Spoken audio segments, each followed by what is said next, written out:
Hi friends, ఇది లంకల కోడేరు పాలకుల దగ్గర.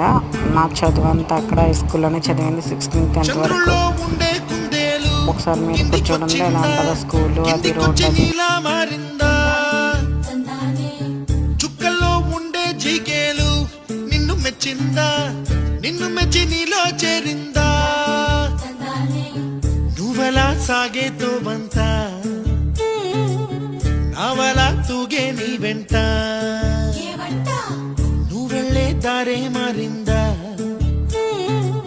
నీ వల్లే తీరే మారి ఏరై పారిందేమో నేలంతా.